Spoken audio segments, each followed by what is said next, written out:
Jamnagar દિગજામ circle નજીક હનુમાન ટેકરી બાવરીવાસ ખુલ્લા ફાટક બાજુના વિસ્તાર પાસે રહેતા લોકોના મકાન પર બુલડોઝર ફરી વળતા સ્થાનિક લોકોમાં રોષ જોવા મળ્યો। લોકોની એક જે માંગ છે, અમારે નાના બાળકોને લઈને જાવું કયા અનેક લોકો થયા ઘર વિહોણા। અહેવાલ સંજય પોપટ। કેસી સાહેબ અમે અહીંયા હતા ની બહાર હતા અને અમને કીધું હતું કે મકાન નથી પાડવાના, નોટિસ મારી ગયા હતા, ખાલી કરવાની નામ પાડી હતી। અગાઉ તમને કઈ જાણ કરી? જાણ કરી નહોતી।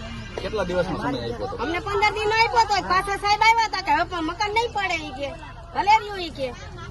તો અત્યારે તમારું મકાન અમારા મકાન બાળી નાખ્યા છે, અંજાઈના રહી ગયા છે। સાઈડમાંથી કેમ એને સાઈડમાંથી કેમ કાઢ્યું? મતદારોથી લીધા છે મકાન, મતદારોથી। હા, માપણી કર્યા, માપી લઈ, ભલે માપી લઈ, માપી લઈ બરાબર। સાઈડમાં લીધું અને સાઈડ કેમ નથી મતદારોથી કેમ લીધું? મીટરના 50,000 રૂપિયા મીટરના ભર્યા છે। ઇમોશન ટાણે એક આવીને ઉભા નથી રહ્યા, ઓપરેટર એક 6 નંબરના એક ઓપરેટર ઉભા નથી રહ્યા। નથી માપણી કાયદેસર કરી, માપણી કર્યા વગરના પાડ્યા છે। અમને ખુદ ખાલી એક દીમાં નોટિસ આપીને એક દીમાં જ બીજેથી પાડવા આવી ગયા છે। આ બાયરી છોકરા રગડી પડ્યા છે, રસ્તા ઉપર આવી પડ્યા છે।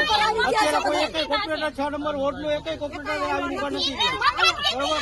મત લેવા ટાણે પગે લાગવા હાથ જોડવા આવે છે, મત લેવા ટાણે અત્યારે એક ઓપરેટર આવીને ઉભા નથી રહ્યા। એનો અધિકાર નથી બનતો। નાગરિક નથી, અમે જામનગરના નાગરિક નથી, મ્યુનિસિપાલિટી વાળાનો લોકો નથી આવી પડે, રેલવે વાળાનો અધિકાર નથી બનતો જ્યાં સુધી માપણી કર્યા વગર ડિમોશન થતું નથી। એ લોકોથી માપણી એરો મારવો પડે કે 20 ફૂટ 25 ફૂટ જેટલો માપણી થાય એટલે એરો મારવો પડે।